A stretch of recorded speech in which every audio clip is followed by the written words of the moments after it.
हाँ जी, स्वागत है आप सभी का एक और नए वीडियो में। क्या रसिया वर्सेस नाटो, जी हाँ, रूस वर्सेस नाटो होने वाला। जी हाँ, क्या रसिया वर्सेस नाटो की जंग होने वाली है। अभी आप लोगों ने देखा होगा काफ़ी सालों से रूस ऑलरेडी यूक्रेन के बीच में लड़ाई लड़ रहा है। जी हाँ, रूस वर्सेस यूक्रेन लगभग 4 सालों से ये लड़ाई अभी भी जारी है। हालांकि अब बताया जा रहा है कि वो लड़ाई अब काफ़ी अंतिम दौर पे आ चुकी है। इट मीन्स वो लड़ाई शायद अब सीज फायर होने वाली है। जी हाँ, जब से डोनाल्ड ट्रंप राष्ट्रपति बने, डोनाल्ड ट्रंप का भी ये कहना था कि हम सीज फायर के लिए रूस से बात करेंगे।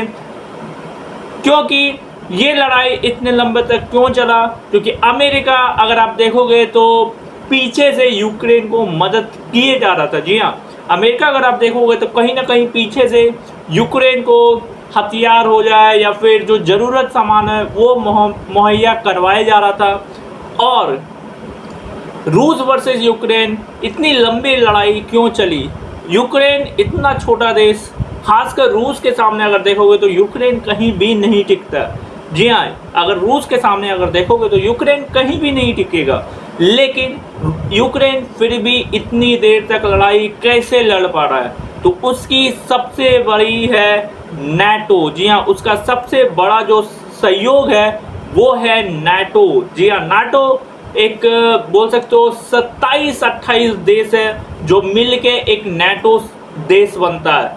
उसमें अगर 27-28 देश में कोई भी अलग देश, मैं आम भाषा में अगर मैं आपको बताऊं तो 27-28 देश में अगर कोई भी अलग देश, मतलब कोई भी अलग देश जो उसमें नहीं है, और वो अगर उन 27-28 देशों में से किसी पे भी हमला करता है तो वो 27 देश पूरे मिल के वो देश पे हमला करते हैं। वो है नाटो देश।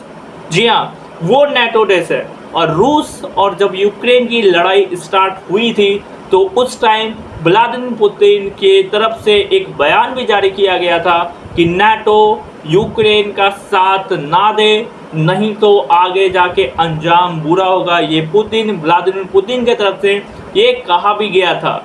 लेकिन कहीं ना कहीं नाटो उस रूस की धमकी को शायद उसने सीरियस उतना नहीं लिया, और जिसके वजह से अब शायद लग रहा है कि रूस वर्सेस यूक्रेन, क्या रूस वर्सेस यूक्रेन की अब लड़ाई होने वाली है। पुतिन ने क्या अपना ठान लिया है? पुतिन ने अब ठान लिया कि अब नाटो को बर्बाद करना है। क्योंकि यूक्रेन का हमने देखा है कि क्या असर किया है रसिया ने। जी हाँ, अगर यूक्रेन अगर देखोगे, खासकर यूक्रेन की राजधानी देखोगे कीव, जो यूक्रेन की राजधानी कीव है, हमने देखा है वो मंजर कि क्या वहाँ पे मिसाइलें गिरी है, क्या ध्वस्त हुई है, ड्रोन से अटैक हुई है, मिसाइलें अटैक हुई है। 4 सालों तक ये युद्ध चला और अभी भी युद्ध हालांकि चल रहा है।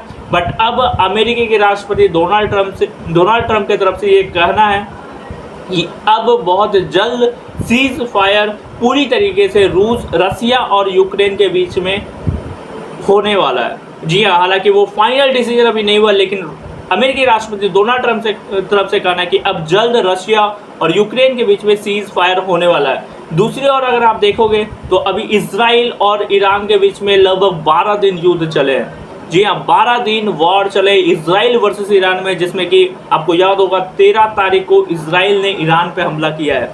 जी हाँ, 13 तारीख को इजराइल ने पहले ईरान पे हमला करता है और ये बताता है इजराइल कि हम ईरान परमाणु बम बना रहा है, उसके लिए इजराइल अपने आप को खतरा मानता है। क्योंकि आगे जाके इजराइल उसे खतरा मानता है कि वो कहीं ना कहीं परमाणु बम इजराइल के लिए खतरा है, और वही रीज़न की वजह से इजराइल ईरान पे हमला करता है 13 तारीख को। और हालांकि उससे पहले अगर आप देखोगे तो इजराइल ऑलरेडी एक युद्ध लड़ रहा था हमास और हिजबुल्ला के खिलाफ। जी हाँ, 2 सालों से वो भी युद्ध चल रहा था इजराइल का हमास और हिजबुल्ला के खिलाफ, और उसके बाद वो युद्ध कहीं ना कहीं बोल सकते हो अभी भी जारी है, लेकिन अब बहुत कम, लगभग हमास और हिजबुल्ला को उसने पूरी तरीके से बर्बाद कर दिया है। गाजा की तरफ हमने देखा क्या हुआ है।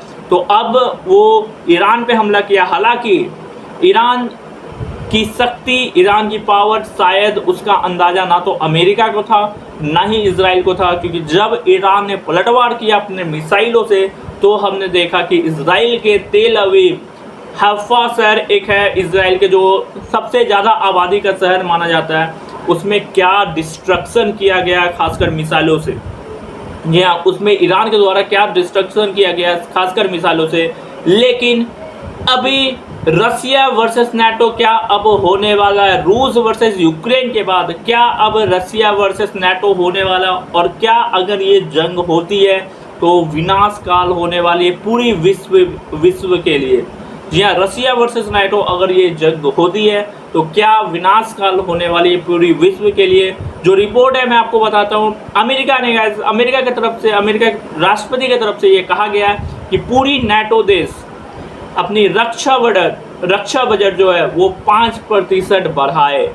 जी हाँ, पूरी नाटो देश अपनी रक्षा बजट जो है वो 5% बढ़ाए, ये अमेरिका की तरफ से कहा गया है। और जो न्यूज़ आ रही है वो नाटो ने गाइस इसे स्वीकार भी किया है। जी हाँ, नाटो ने इसे स्वीकार भी किया है। 5% रक्षा बजट नाटो यहाँ पे बढ़ा रहा है। अमेरिका के राष्ट्रपति डोनाल्ड ट्रंप की तरफ से जो कहा गया था, कहीं ना कहीं नाटो ने वो स्वीकार किया है।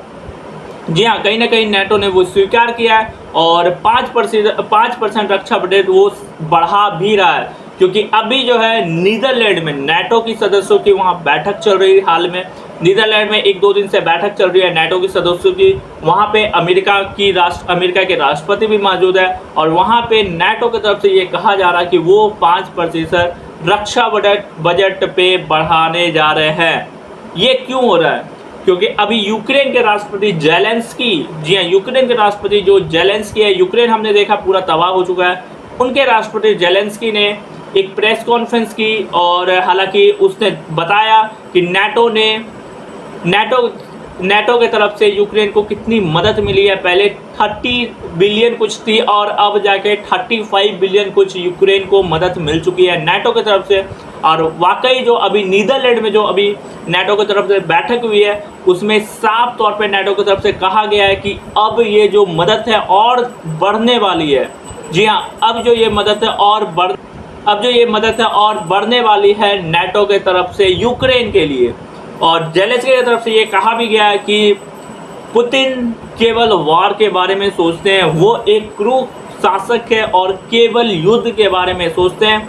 और जेलेंस्की ने ये खुद कहा है कि पुतिन शायद अब नाटो से लड़ाई करने की तैयारी में है।